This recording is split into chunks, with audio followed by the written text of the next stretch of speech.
Hey, what's going on, Savages? You already know who it is. It's your favorite internet sweaty, your boy, Mikey Savage 21, bringing you another discussion video. And today we're going to be discussing John Wick and specifically what's next for the John Wick franchise. Now, I'm going to be getting into some spoilers here for John Wick. Of course, the first one, Chapter 2, and the upcoming John Wick Chapter 3, as well as the spin-off TV series that was just announced this week as well. And I'm going to be pulling from two articles. So first, we're going to talk about John Wick Chapter 3, which I'm going to be reading from the Christian Post. Basically, they're still keeping everything under wraps according to the article, but they said that the director, Chad Stahelski, revealed that the creative team behind the John Wick franchise, they're already in talks about the third film, and they said, according to the what he said in the article, the film will delve into the many elements of John Wick's world, particularly his past, because that was a lot of the argument that I heard a lot of critics and some fans as well argue that John Wick Chapter 2 didn't really dwell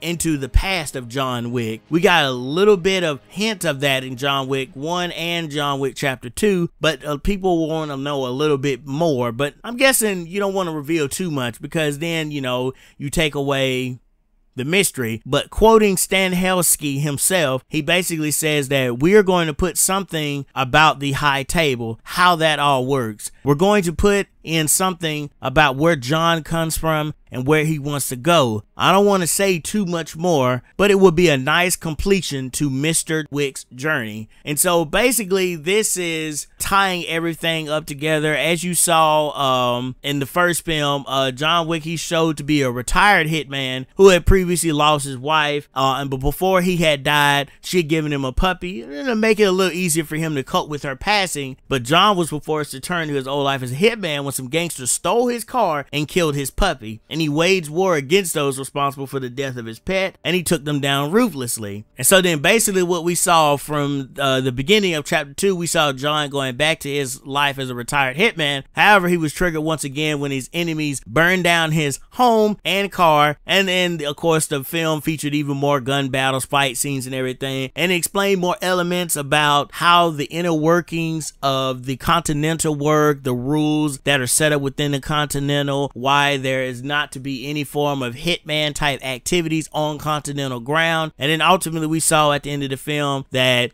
John is basically a marked man, and he is no longer a part of the Continental and can no longer have the services featured by the Continental, because he shot the man who burned his home down, shot him point blank right there in the Continental. And they asked him, John, what are you doing? He's like, I'm finishing it. And so basically from what the report is saying that John Wick will reportedly head into production later this year in 2017, and we might see it be released as early as next year or maybe even the year after next. All right, so focusing in on just the movies for right now, basically what I want to see from the movies is, again, I still want to see that same gun fu action with the gun battles and the epic fight scenes, but I don't want to see it get to a Fast and Furious level where it becomes more about explosions and everything. I want it to be still kept within the same helm of the rest of the films. These films seem more grounded and realistic, whereas with the Fast and Furious franchise, when they're doing gun fu or doing certain action scenes, it seems like they're in the realm of the unbelievable or possibly in superhero land. And so what I really like about John Wick Chapter 1 and Chapter 2 is they essentially tell this closing story about a man named John Wick who again wanted to be left alone. He was retired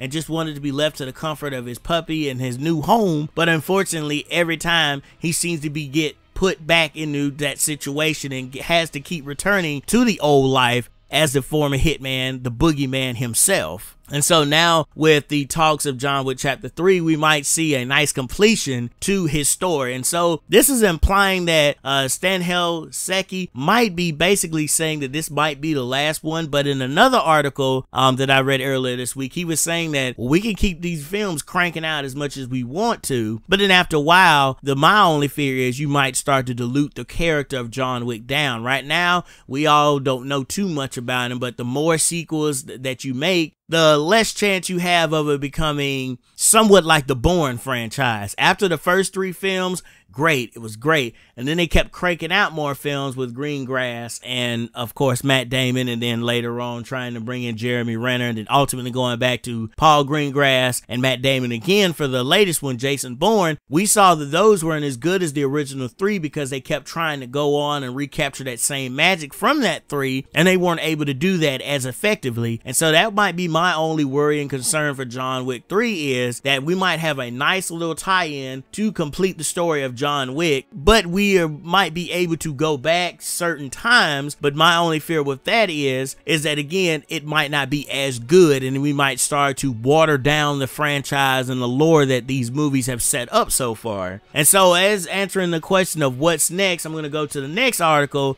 which I'm getting this from Gaines Radar, and it basically sounds like they're wanting to do a John Wick spin-off series, and they're going to call it the Continental.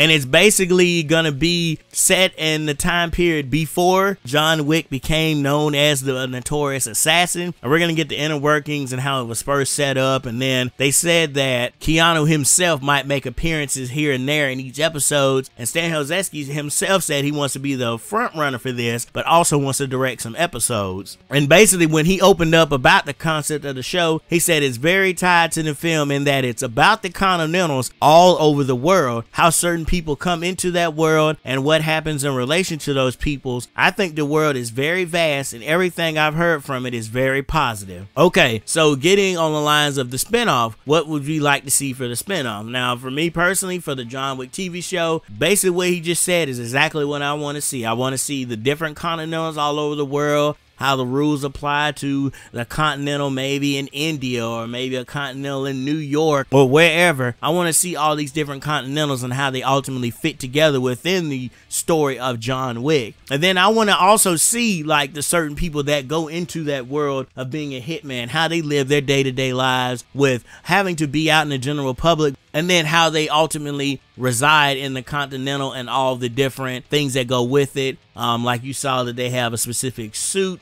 tailored that they go to. They have a specific person they go to for their guns and everything. Want to see basically how all that lore got started up. And ultimately, I want to see what they're going to do with this franchise. So for me personally, hearing that we're getting a John Wick Chapter 3, and that might be it as far as movies go, unless they continue to keep doing them. Keanu has expressed that he wants to keep coming back to do more, but my only fear is that he might become the Matt Damon of the Bourne franchise, where we just start to get a little bit tired of him. It's kind of similar to what happened with him earlier with The Matrix. I think if they would have stuck with that first Matrix, that would have been fine. You didn't necessarily need sequels, because when you tried to introduce more into the sequels, it got watered down and it got real bogged down, and then it just turned out into be a crap movie. And so I basically say, if you want to tell more stories after John Wick Chapter 3, that's cool, but make sure you have an airtight script and you have an airtight plot that still has some leniency, because you can't have them set up the same concept again of him being retired and then suddenly he has to go back into it again. You've already done that in the first 2 films now, and now we know that he's a wanted man and it's him versus everybody in the world. Basically, all the guns are going to be pointed at him now. That's fine, and then we'll see how he comes out of John Wick Chapter 3, whether he meets his untimely death or whether he finally is able to fully retire completely,